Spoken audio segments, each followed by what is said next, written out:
Hi friends, இன்னைக்கு நம்ம ரொம்ப டேஸ்டியான நாட்டுக்கோழி குழம்பு தான் எப்படி செய்யறதுன்னு பார்க்க போகிறோம். வீடியோக்கு போகிறதுக்கு முன்னாடி என்னோட சேனல் உங்களுக்கு பிடிச்சிருந்தா சப்ஸ்கிரைப் பண்ணுங்கள், பெல் ஐக்கானை கிளிக் பண்ணுங்கள். அப்போ தான் என்னோட நோட்டிஃபிகேஷன்லாம் உங்களுக்கு கிடைக்கும். வாங்க வீடியோக்குள்ளே போகலாம். ஃபஸ்ட்டு நம்ம ஒரு கடாய் வச்சு எண்ணெய் விட்டுக்கலாம். அதில் கருவேப்பிலை போட்டு தாளிச்சிக்கலாங்க. கூடவே வெங்காயம் போட்டுக்கலாம். வெங்காயத்தை நல்லா வதக்கி விட்டுக்கலாங்க. வெங்காயம் நல்லா பொன்னிறமாக ஆகிற வரைக்கும் வறுத்து எடுத்துக்கலாங்க. பார்த்திங்கன்னா நல்லா வெங்காயம் வதங்கி வந்திருக்குங்க. இந்த சமயத்தில் நம்ம இஞ்சி பூண்டு பேஸ்ட் சேர்த்துக்கலாங்க. இஞ்சி பூண்டு பேஸ்ட் சேர்த்து நல்லா வதக்கி விட்டுக்கலாம்.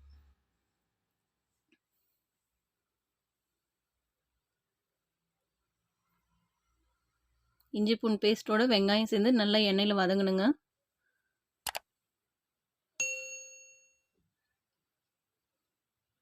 இந்த ஸ்டேஜில் நம்ம நல்லா கழுவி வச்சுருக்க நாட்டுக்கோழியை சேர்த்துக்கலாங்க. 1 கிலோ நாட்டுக்கோழி நான் சேர்த்துருக்கேன்.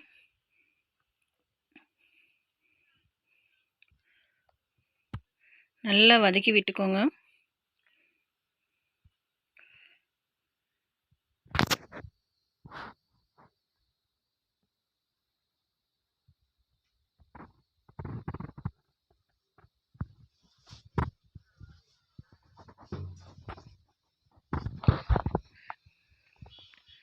கறி வதங்கிறதுக்கு நல்லா கல்லுப்பு சேர்த்து நல்லா வதக்கி விட்டுக்கலாங்க.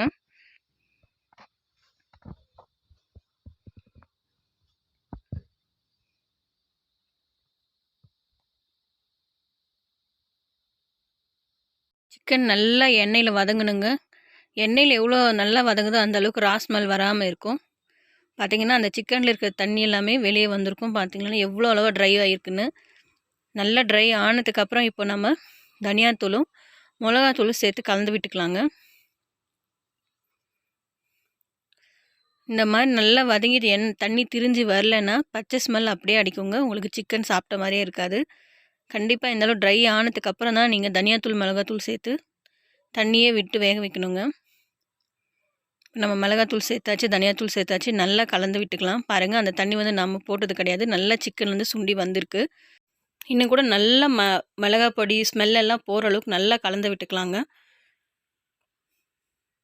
கலந்து விட்டாச்சு. இப்போ நம்ம தண்ணி சேர்த்துக்கலாங்க.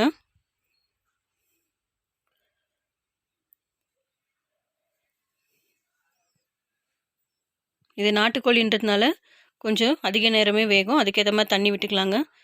இப்போது மூடி வச்சுட்டு சிக்கன் வேகட்டும். அதுக்குள்ளே நம்ம மசாலா ரெடி பண்ணி எடுத்துகிட்டு வந்துடலாங்க.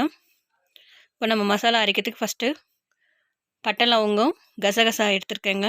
2 பட்டை உடச்சி வச்சுருக்கேன். 5-6 லவங்கம் எடுத்துருக்கேன். கசகசா ஸ்பூன் எடுத்துருக்கேன். கூடவே தேங்காய், கொஞ்சம் அதிகமாகவே குழம்பு செய்யறதுனால தேங்காய் எடுத்துருக்கேன். தக்காளி, பொட்டுக்கடலை சேர்த்துருக்கேன். அதை கூடவே நம்ம வெங்காயம் சேர்த்துக்கலாங்க. இதெல்லாம் சேர்த்து நல்லா மசாலா அரைச்சி எடுத்துகிட்டு வந்துருக்கலாம். நம்ம நல்லா எண்ணெயிலே ட்ரையாக நம்ம சிக்கனை ரோஸ்ட் பண்ணி எடுத்துருக்கோம். அதனால் நம்ம மசாலாவெல்லாம் வதக்கலைங்க. டைரெக்டாகவே அரைச்சி நம்ம சேர்த்துக்க போகிறோம். இப்போ பார்த்தீங்கன்னா நல்லா சிக்கன் வெந்து வந்திருக்கு பாருங்கள்.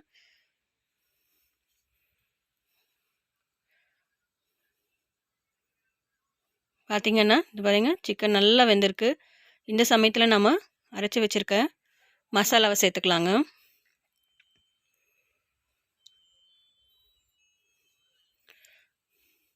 மசாலா சேர்த்து நல்லா கலந்து விட்டுக்கு தேவையான அளவு உப்பு போட்டுக்கலாங்க. உப்பு போட்டுட்டு இன்னுமே ஒரு 10 மினிட்ஸ் நல்லா கொதிச்சு வரட்டும்னு சொல்லிட்டு மூடி விட்டுடலாம்.